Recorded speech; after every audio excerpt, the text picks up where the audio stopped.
नमस्कार, मैं सुनील पांडे और आप देख रहे हैं अवध ग्राम्य वार्ता। अयोध्या जनपद में लगातार 3 दिनों से हो रही बारिश के आगाज़ पे से तो किसानों के चेहरे पर खुशी की झलक दिखाई पड़ी थी, लेकिन ज्यों-ज्यों दिन बीतता गया और बरसात का क्रम लगातार जारी रहा, किसानों के चेहरे की खुशियां लगातार काफूर होती चली गई।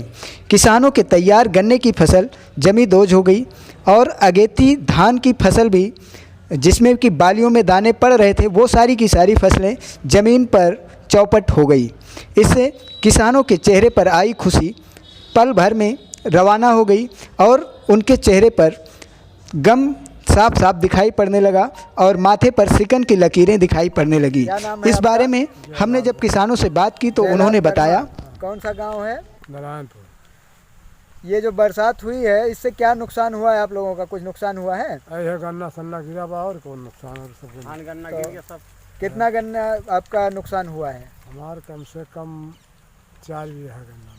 4 बीघा गन्ना आपका गिर गया है, तो उससे नुकसान हुआ है। हाँ। तो ये गन्ना गिरने से क्या उत्पादन में कमी आएगी? और क्या?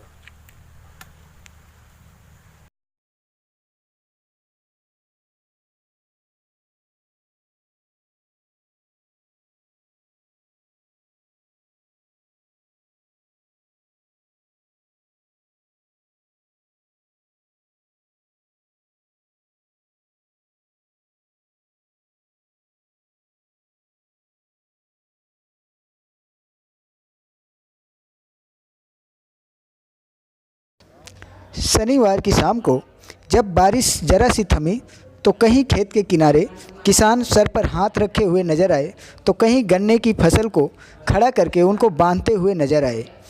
और जब भी उनसे पूछा गया तो उन्होंने अपनी पूरी महीनों की कमाई को पल भर में गंवा देने पर चिंता जताई। अच्छा, सब एकदम बिल्कुल पटरा हो गई। बहुत नुकसान हुई है। हाँ, धान गन्ना सब जाना, किसान खेती खत्म हुआ। ठीक।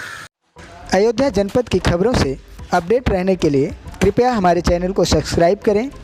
खबरें अगर आपको पसंद आती हैं या नापसंद आती हैं तो कमेंट कर बताएं, और किसी भी प्रकार की खबरों को हम तक पहुंचाने के लिए 94 54 83 48 95 पर व्हाट्सएप कर सकते हैं। धन्यवाद।